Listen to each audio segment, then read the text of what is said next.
السلام علیکم، میں ہوں ڈاکٹر کلیم، اپنے یوٹیوب چینل ڈاکٹر کلیم مدنی پہ آپ کی خدمت میں حاضر ہوں۔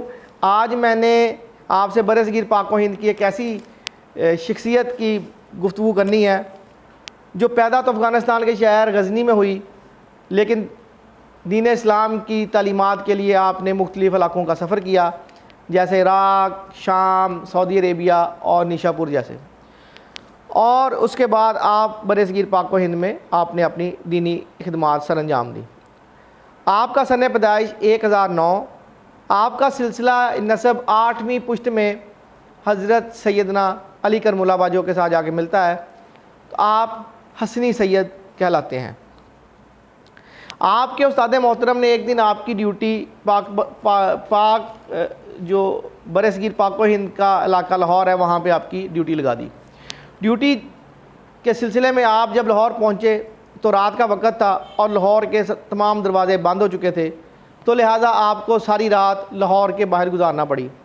اگلے دن جب صبح ہوئی اور فجر کی نماز کا وقت ہوا تو ایک جنازہ لاہور کے دروازے سے باہر لایا جا رہا تھا۔ معلوم کرنے پہ یہ پتہ چلا کہ یہ جو جنازہ ہے یہ آپ ہی کے پیر بھائی کا تھا جو آپ سے پہلے لاہور میں اپنی ڈیوٹی سر انجام دے رہے تھے۔ میں بات کر رہا ہوں حضرت علی بن عثمان حجویری المعروف داتا گنج بخش رحمۃ اللہ تعالیٰ علیہ۔ گنج بخش فیض عالم مظہر نور خدا نا کسارا پیر کامل کامل آرا رہنما، یہ خوبصورت شعر آپ کے اوصاف کی ترجمانی کرنے کے لیے حضرت خواجہ معین الدین چشتی اجمیری رحمۃ اللہ تعالیٰ علیہ نے لکھا، اور اس شعر کی جو پہچان ہے وہ حضرت داتا گنج بخش رحمۃ اللہ تعالیٰ علیہ سے ہے۔ آپ جب لاہور میں پہنچے تو کچھ لوگ پہلے مسلمان ہو چکے تھے، انہی مسلمانوں نے سب سے پہلے مسائل کھڑے کرنا شروع کر دیے۔ سب سے پہلا مسئلہ آپ کی تیار کردہ مسجد کی سمت کے اوپر اختلاف رائے کے ساتھ ہوا۔ اس کا خاتمہ آپ نے تمام شہر کے مسلمانوں کو دعوت نامہ بھیجا کہ وہ آئیں اور آج نماز ادھر پڑھیں آپ کے ہاں، اور اس نماز پڑھنے والوں نے سب نے جو ہے وہ خانہ کعبہ کی زیارت کی۔ تو اس طرح آپ کی اس کرامت سے آپ مسلمانوں میں بہت زیادہ مقبول ہو گئے۔ اس کے بعد ہوا کیا؟ ہوا یہ کہ جو دشمنان اسلام ہیں ان کی سرگرمیاں تیز ہو گئیں، اور سب سے پہلا جو واقعہ اس وقت ہوا وہ اس مشہور جادوگر کا ہے جس نے اعلان کروا رکھا تھا کہ اپنے جانوروں کا دودھ اس کو دیا جائے، اگر اس کو دودھ نہ دیا گیا تو وہ ان کے جانوروں کو مار دے گا۔ ایک دن آپ بیٹھے ہوئے تھے دریائے راوی کے اوپر کہ ایک عورت بیچاری وہاں سے جا رہی تھی اور وہ زاروں قطار رو رہی تھی۔ حضور داتا گنج بخش رحمۃ اللہ تعالیٰ علیہ نے اس عورت سے دریافت کیا کہ اے بی بی کیا مسئلہ ہے آپ کے ساتھ، آپ کیوں رو رہی ہیں؟ تو اس نے کہا کہ جادوگر نے یہ اعلان کروا رکھا ہے کہ اگر اس کو دودھ نہ دیا گیا تو ان کے جانور مار دے گا۔ تو آپ نے کہا آج میرے کہنے پہ یہ دودھ جو ہے وہ دریائے راوی میں گرا دو۔ اس عورت نے آپ کی بات مانی اور دودھ کو دریائے راوی میں پھینک دیا۔ جب یہ بات اس جادوگر تک پہنچی تو وہ طیش میں آ گیا اور بھاگتا ہوا حضور داتا گنج بخش رحمۃ اللہ تعالیٰ علیہ کے سامنے آیا، اور آپ سے اس نے کہا آپ میں بہت کچھ کر سکتا ہوں، میں یہ کر سکتا ہوں۔ آپ نے کہا بتاؤ آپ کیا کر سکتے ہو؟ اس نے کہا میں اڑ سکتا ہوں۔ آپ نے کہا اڑ کے دکھاؤ۔ تو وہ ایک دم سے اڑنے لگ گیا۔ تو اڑنے کے بعد اس نے کہا آپ کیا کر سکتے ہیں؟ تو داتا حضور نے فرمایا ہاں میں بھی کچھ کر سکتا ہوں۔ تو آپ نے اپنی جوتیوں کو حکم دیا کہ جاؤ اس کو اتار لاؤ۔ وہ جوتیاں گئیں اور مارتی ہوئی اس کو نیچے لے آئی۔ تو اس طرح اس نے جب یہ واقعہ دیکھا تو وہ فوری طور پہ مسلمان ہو گیا، اور بعد میں الحمدللہ وہ ایک اچھا مسلمان ثابت ہوا۔ ایک اور واقعہ حضرت داتا گنج بخش رحمۃ اللہ تعالیٰ علیہ کی جو کرامات کے سلسلے میں بیان کرنا یہاں پہ انتہائی ضروری ہے، اور وہ واقعہ یہ ہے کہ انگلستان میں ایک انگریز تھا جو بیٹھا ہوا یہ سوچ رہا تھا کہ حضرت آصف بن برقیہ رحمۃ اللہ تعالیٰ علیہ نے ملکہ بلقیس کا تخت یمن سے شام تک کیسے پہنچا دیا، اور وہ بھی پلک جھپکنے سے پہلے۔ وہ خیر اس سوال کو لیے بہت زیادہ پریشان تھا اور وہ گھومتا تھا، ادھر ادھر جاتا تھا۔ خیر کرتے کرتے وہ برصغیر پاک و ہند میں آیا۔ جیسے ہی ادھر لاہور پہنچا تو اس کو حضرت داتا گنج بخش رحمۃ اللہ تعالیٰ علیہ کے مزار پر جانے کا موقع ملا۔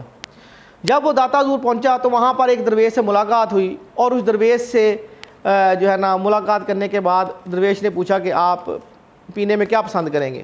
تو اس انگریز نے کہا مجھے چائے پسند ہے۔ ایک سیکنڈ میں چائے سامنے آئی اور جیسے ہی چائے سامنے آئی وہ شخص جو انگریز وہ بے ہوش ہو کے گر گیا۔ جب اسے ہوش آئی تو لوگوں نے دریافت کیا کہ یہ کیا ماجرا ہے، آپ نے خود کہا کہ مجھے چائے چاہیے، جب چائے آ گئی ابھی آپ نے چائے پی نہیں تھی کہ آپ بے ہوش ہو کے گر گئے۔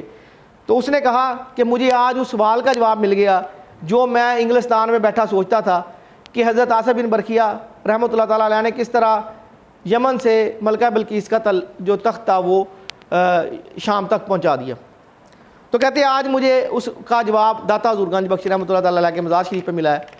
یہ چائے کا کپ جو ان درویش نے مجھے پیش کیا یہ اصل میں وہ چائے کا کپ ہے جو میں انگلستان میں اپنے گھر اپنی بیگم کے ساتھ بیٹھ کر چائے پیتا ہوں۔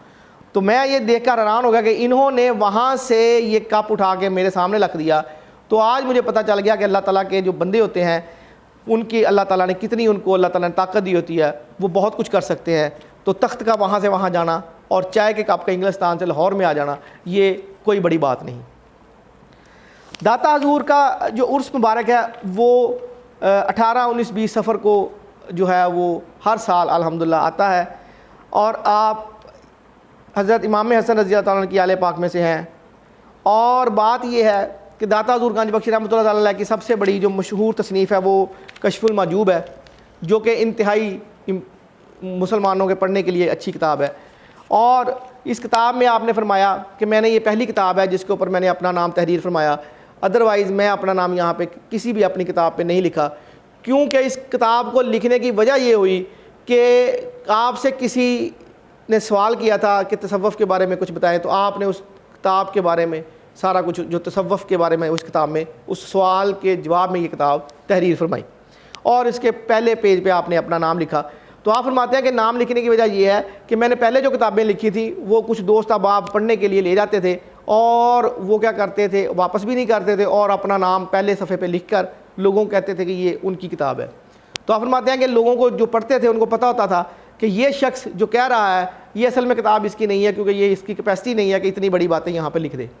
تو لہٰذا آپ فرماتے ہیں تو میں نے اس لیے کشف المحجوب کے اوپر اپنا نام لکھا، اور کشف المحجوب میں آپ نے بہت ہی آسان ترین الفاظ میں جو ہے نا وہ سمجھایا ہے مسلمانوں کو، بہت ساری باتیں اس میں آتی ہیں کہ بہت ساری شخصیات کے بارے میں آپ نے لکھا ہے۔ الحمدللہ ایک سے زیادہ بار مجھے پڑھنے کا موقع ملا، میں نے انگلش میں بھی پڑھا، اردو میں بھی پڑھا، اور آپ سے بھی میری درخواست ہے کہ آپ بھی اس کتاب کو پڑھیں، کیونکہ اس سے الحمدللہ آپ کے دین میں اسلام میں آپ کی بہتری ہوگی۔ داتا گنج بخش رحمۃ اللہ تعالیٰ علیہ کی جو شخصیت ہیں وہ برِ صغیر پاک و ہند کے لیے مشعل راہ ہے۔ آپ کے آنے کے بعد یہاں پر جو اسلام نے ترویج کی، جو ترقی ہوئی، اس کی مثال نہیں ملتی۔ جنوبی ایشیا میں سب سے بڑا مزار شریف حضور داتا گنج بخش رحمۃ اللہ تعالیٰ علیہ کا ہے، اور یہ کہ یہاں سے تو وہ لوگ بھی فیض پا لیتے ہیں جو کچھ نہیں ہوتے، اور ان کو بھی فیض ملتا ہے جو بہت کچھ ہوتے ہیں۔ یہ وہی اسی شعر کا ترجمہ ہے کہ گنج بخشے فیض عالم مظہر نور خدا، نہ کسارا پیر کامل کامل آرا رہنما۔ تو یہ شعر انتہائی امپورٹنٹ ہے۔ حضرت خواجہ غریب نواز رحمۃ اللہ تعالیٰ علیہ، یعنی کہ حضرت خواجہ معین الدین چشتی اجمیری رحمۃ اللہ تعالیٰ علیہ نے یہ لکھا، اور وہ یہاں پہ 40 دن آپ کی خدمت میں رہے، اور یہاں پہ جو وہ حاصل کر کے گئے اس کی مثال نہیں ملتی۔ اور یہاں پہ ایک چھوٹا سا واقعہ میں آپ کے ساتھ شیئر کر دیتا ہوں۔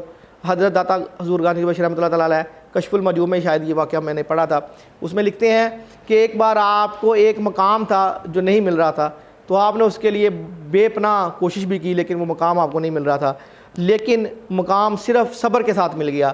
صبر اس طرح ملا کہ آپ ایک دن سفر فرما رہے تھے کہ رات ہو گئی، تو ایک جگہ پہ آپ کو ٹھہرنا پڑ گیا۔ اس ٹھہراؤ کی 2 منزلیں تھیں، ایک اوپر والی اور ایک نیچے والی۔ آپ نیچے والی منزل میں بیٹھے ہوئے تھے، اوپر ایک مسلمانوں کی جماعت آئی ہوئی تھی، وہ جماعت آپس میں مذاق کر رہی تھی، کھانا کھا رہی تھی، اور چھلکے جو تھی وہ نیچے پھینک رہی تھی آپ کے اوپر۔ آپ فرماتے ہیں میں نے اس رات صبر کیا اور اللہ پاک نے مجھے وہ مقام حاصل کر دیا جو میں بہت دیر سے تلاش کر رہا تھا۔ تو یہاں پہ یہ ثابت ہوتا ہے کہ مسلمانوں کو صبر کرنا چاہیے، دوسروں کی عزت کرنی چاہیے، اور دوسروں کو کمتر نہیں سمجھنا چاہیے۔ ایکویلٹی اسلام میں امپورٹنٹ ہے، اور الحمدللہ ہر مسلمان جو ہے وہ ایکویلٹی کے اوپر بلیو کرتا ہے، اور الحمدللہ جو ہے نا سب مسلمان بھائی ہیں، اور دوسروں کا بھی اس میں خیال کیجئے۔ داتا حضور گنج بخش رحمۃ اللہ تعالیٰ علیہ کے مزار شریف کے بارے میں ایک بات مجھے پتہ چلی کہ لاہور میں ابھی کچھ ہی دن پہلے میں ایک جگہ پہ پڑھ رہا تھا کہ ایک ہندو تھا جو لاہور میں بہت مشہور تھا، ٹائی کون سمجھا جاتا تھا، اس کی مل حضرت داتا حضور گنج بخش رحمۃ اللہ تعالیٰ علیہ کے مزار شریف کے ساتھ ہی تھی. تو سب سے پہلے اس نے جنریٹر لگایا اپنی فیکٹری میں, کپڑے کی فیکٹری تھی, اور اس سے اس نے تار جو ہے نا وہ داتا گنج بخش رحمۃ اللہ تعالیٰ مزار کو دی ہوئی تھی بجلی. تو مقصد کہنے کا یہ ہے کہ آپ کی جو مطلب قدر و منزلت ہے وہ نہ صرف کہ مسلمانوں میں بر صغیر کے, بلکہ غیر جو مسلم مذاہب ہیں ان میں بھی آپ کی قدر و منزلت الحمدللہ ایک مقام رکھتی ہے. تو میرا چینل ڈاکٹر کلیم مدنی ضرور سبسکرائب کیجئے گا تاکہ میری ہر آنے والی ویڈیو آپ تک پہنچ سکے. اور ہمارا یہ جو آج کی میری کاوش ہے, چونکہ داتا حضور گنج بخش رحمۃ اللہ تعالیٰ علیہ کا جو عرس مبارک ہے آنے والا ہے, تو اس سلسلے میں نے کوشش کی کہ اس عرس مبارک پہ اپنی طرف سے چھوٹا سا ایک یہ انٹروڈکشن جو کہ انتہائی کم ہے, جو کہ شاید آٹے میں نمک کے برابر ہے, میں شاید اس کا حق بھی نہیں ادا کر سکا, لیکن میں نے بھرپور کوشش کی ہے کہ کم سے کم وقت میں کچھ ایسی باتیں آپ تک پہنچا دی جائیں کہ جو لوگ داتا حضور گنج بخش رحمۃ اللہ تعالیٰ علیہ کے فیض کے بارے میں نہیں جانتے اور آپ کی شخصیت کے بارے میں نہیں جانتے, ان تک یہ پہنچا سکوں کہ داتا حضور گنج بخش رحمۃ اللہ تعالیٰ علیہ کا اللہ تعالیٰ کے ہاں کیا مقام ہے, اور اس کی جو ہے نا ہمیں وہاں سے ہم کیسے فیض حاصل کر سکتے ہیں. السلام علیکم ورحمۃ اللہ وبرکاتہ.